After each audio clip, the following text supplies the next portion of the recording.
Good morning to all of the students. Today we will discuss about the inside the atom chapters. Already we discussed about the Dalton atomic theory. On Dalton atomic theory we have seen how the atom has been distributed. That atom they are telling us about indivisible and indestructible according to Dalton atomic theory. Now try this. They are telling, मैंने बोला था कि एक solid Bundi Laddu and they are telling press both. They are telling first take a solid ball and take a bundi laddu. Both just press it. What you will feel the difficulty? You will observe the solid ball you will feel to press difficulty, but in the case of bundi laddu you can easily press it. देखिए कि तुम एक solid ball लेंगे, अगर तुम thumb से भी press करोगे तो उतना थोड़ा बहुत डिफिकल्ट होगा प्रेस करना. But in the case of boondi laddu what you will, if you will press, अगर तुम लोग बुंदी लड्डू को प्रेस करते हो तो इजीली प्रेस हो जाएगा. That telling what did you find? Now cut the solid ball with a knife, sharp knife. What did you find? If you will take a sharp knife then you will have to cut it the solid ball. So what you will observe, it will cut it, but that will, what you will observe, थोड़ा बहुत difficult होगा. Now just see, a bundi laddu is found at an and have an internal structures. They are telling जो bundi laddu रहता है कि internal structure रहता है, and that is like an sticking particles that we are telling as in a bundi to each others. Now however the solid ball you will observe that is broadly speaking does not, बोलता है ना, broadly एकदम पूरा फैला हुआ रहता है and does not have any internal structure. In that internal structure is not there. उसके अंदर किसी भी, बोलता है ना, किसी भी तरह का internal structure नहीं होता. The atom is described by Dalton turns out to be a hard. बोलता है ना, जो Dalton ने बताया था कि एटम क्या होता है, एकदम हार्ड होता है. हाँ, सॉलिड स्फीयर की तरह होता है with no internal space. That in the atom there is no internal space are there, structure are there. तो according to Dalton the theory the mass is distributed uniformly in an atoms. जो बोलते हैं ना according to Dalton theory, बोलते हैं ना according, they are telling the Dalton is telling that mass of the atom has been uniformly distributed, means equally divided to each part in the atoms. तो इसलिए बता रहा है यूनिफॉर्मली इन एन एटम, जो मास रहता है एटम का वो बोलते हैं ना पूरा यूनिफॉर्मली एक जैसा ही रहेगा. The scientist J.J. Thomson demonstrated experimentally that the negatively charged particle inside an atom have a mass of 1800 times than the hydrogen atom. Then after that Dalton, then J.J. Thomson came. So according to J.J. Thomson, he told that in the atom there is negatively charged particle are there. That mass is what 1800 times of the hydrogen atom. 1800 time of the hydrogen atom. J.J. Thomson ने क्या बताया था कि atom के अंदर negatively charge particle रहता है जो 1800 टाइम किसके मास के है, हाइड्रोजन एटम के है. Later these particles were named as an electron, and this negatively charged particle we give a name as an electron. We can't say every time electron, we can say negative particle. We have to give some name. So in the atom, the negatively particle you are telling as an atoms, we can say electron. Common substances are usually electrical neutrals. Whatever the common substances are, they electrically neutral, neither positive nor negative. Obviously the molecules of substance and the atom which combine chemically to form a molecular electrically neutrals. अब देखेंगे ना जो molecule के अंदर substance जो रहते हैं जो कंबाइन हो जाते हैं केमिकली, हाँ मतलब जॉइंट हो जाते हैं, तो that we are telling electrically neutral, neither positive charge nor negative charge. तो how is an atom electrical neutral in spite of having negatively charge electrons. फिर मगर एक क्वेश्चन मार्क आया कि J.J. थॉमसन के हिसाब से क्या बोलता है कि बोलता है ना इलेक्ट्रॉन्स क्या है, electron is an in the atom there is negatively charged particle are there. He given name as an electron later on. Later on the scientist told that the negatively charged particle is an electron. But according to this theory, he told there is a molecule are there that is a combining substance है जो electrically होता है. Molecule जो substance है वो क्या बता रहा है, कंबाइन वाला है, कंबाइन केमिकली है जो इलेक्ट्रिकली न्यूट्रल है. और इलेक्ट्रिकली न्यूट्रल कब होता है, जब पॉजिटिव और नेगेटिव रहता है. तो this was a question mark. How the electrically particle is an electric, we can say combined chemically. तो क्वेश्चन मार्क था कि जो नेगेटिवली चार्ज पार्टिकल किस तरह से कंबाइन हो सकता है. Thomson overcame this difficulty by putting forth the plum pudding model of the atomic structures. But Thomson find little bit difficulty, so he put it a plum pudding model. उसने plum pudding model का बताया. अब what is plum, we will see here. Plum is what, plum pudding model और plum cake is a Swedish prepared by during the Christmas. हाँ, जो plum pudding बोलेंगे या plum बोलेंगे, एक तरह का केक प्लम केक होता है जो बोलते हैं ना स्वीडिश लोग प्रिपेयर करते हैं क्रिसमस के टाइम पे.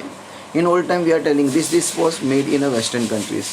हाँ, ये जो प्लम वाले दृष्टिकोण वेस्टर्न कंट्रीज में प्रिपेयर करते थे. They are putting a dry fruits, adding pieces of the dry fruit, you know, cashew nuts, almonds, all these things. So like this way they are making a plums. These days raisins or dates are also used. In today's time we are using in the cake, raisins are also there, dates are there. raisins पता है ना किसमिस जो होती है, और dates खजूर, ये सब भी हम लोग पुट करते रहते हैं इसमें. तो Thomson plum pudding model of atom. Thomson pudding model का क्या था इसमें जरा देखो. The plum pudding model of an atom put forth by Thomson in the year 1904. अब ये कब पुट किया इसने? 1904 में पुट किया था, और डेल्टन ने 1803 में पुट किया था. Dalton theory after 100 year almost. In the first model of the structures, the structure just see model. All the structure we can say in the atom only negative particles you will observe, and the dot you are looking black dot, that is what electrically neutral particle according to him. Now according to this model the positive charge is distributed throughout the atom. जो according उसके हिसाब से जो positively charge है ना पूरे atom में distribute है, और नेगेटिवली चार्ज क्या होता है? एमडेट इन इट, उसके अंदर नेगेटिव चार्ज आता है, मतलब पॉजिटिव के अंदर नेगेटिव आ जाता, बन जाता था. हाँ, inside it the distributed positive charge is balance by the negatively on the electron. जो पॉजिटिव चार्ज था ना वो बैलेंस करता था किसको? नेगेटिवली चार्ज आटम्स को. Means the positively charge is balancing the negatively charge because he embedded it. therefore the atom becomes electrically neutral. Because of this they are telling us they are electrically neutrals, and that's why they are telling us whatever the positive charge inside the positive charge the negatively charge was embedded, बंधा हुआ था, ऐसा बता रहा था. How will you think that atomic mass distribution according to Thomson's model? किस तरह से बोल सकते हो? How you can find it? How will you think? How you can find it? The Thomson's model was distributed according, बोलते ना atomic mass उसके अंदर distribute था. Whether the distribution is uniform or non-uniform, उसके अंदर वो जो पॉजिटिव और नेगेटिव चार्ज थे, it will be uniform or non-uniform, that is equally or non-equally, that telling as per Dalton atomic theory. एक तो थॉमसन मॉडल की बात करते हैं हम लोग कि एटॉमिक मास डिस्ट्रीब्यूशन थे उसके अंदर, but according to Dalton atomic theory whether the atoms inside the atoms whatever the distribution of the positive और नेगेटिव चार्ज वो यूनिफॉर्म और नॉन यूनिफॉर्म. अब डेल्टन ने तो पहले ही बोल दिया था that is atom is only a solid sphere. बोलता ना एक एटम पूरा लाइक एन हार्ड सब्सटेंस है, hard substance. If the striker just see, if the striker flicked bye you misses the coin then you missed your then you aimed at where would the striker go? Now you know very well when you are playing the carom board, जो carrom board तुम लोग play करते रहते हो, या hitting the या pressing the, क्या करते हो बोलते ना स्ट्राइकर को फ्लिप करते हो, मतलब फिंगर से बोलते ना फ्लिप करते हो, थ्रो करते हो, बोलते ना मारते हो, डायरेक्टली बोलते ना पुश करते हो, तो डायरेक्टली जाके कॉइन पे स्ट्रक होता है. Now the coin will go inside the holes, you know very well. It depend on it whether it will go inside the holes of the four sides or whether it will go or it will hit to the carom board somewhere. If the striker hit the coin, अब बोला ना striker hit करता coin पे, तो in which direction would it go, जैसे मैंने बोला. हाँ, whether the striker hit the goal, बोलता ना जैसे कि स्ट्राइकर हिट करेगा कॉइन को तो कौन से डायरेक्शन में जाएगा. It will go on the left और right, it will go straight forward और बैकवर्ड और reverse directions. It depend on the player. हम लोग ने देखे हैं कि किस तरह से प्लेयर प्ले करते हैं. हिट करने के टाइम पे या तो स्ट्रेट जाता है, या तो फॉरवर्ड बैकवर्ड जाता है, या तो पूरा रिवर्स पोजिशन में भी घूमता है. Then after that Rutherford model came. तो Rutherford nuclear models in 1911 Rutherford studied the inside of an atom by this celebrated scattering experiment and put the forth the nuclear model of an atom in the year 1911. अब nuclear Ford ने बोलता ना Rutherford ने study किया atom के inside में क्या क्या चीज़ है. By बोलते ना scattering experiment. Just see the Rutherford scattering experiment. You can look the figure in the given 5.4 the given. Now and he put it the 1911 में उसने पुट कर दिया. Rutherford take a very thin gold foil. उसने gold foil लिया. That is 10⁻⁻⁴ millimeter. That is we can say very thin. And he bombarded it with a positively charged. Means he bombarded जो alpha particle के through उसने क्या किया, emit बोलते हैं alpha particle की रेस एमिट के लिए, हाँ, by a radioactive element. जैसे alpha particle are there, slit are there, golden foil are there, fluorescent screen are there. तो alpha particle directly hitted to the what gold foil with the help of the emitted by radioactive element. एक radioactive element लिया, उसके through उसने क्या किया, alpha particle move किया. तो ये observe that the we can say whatever the part of the alpha particle is in the fluorescent skin. उसने फ्लोरोसेंट स्किन रखा. In the fluorescent skin the golden foil was there.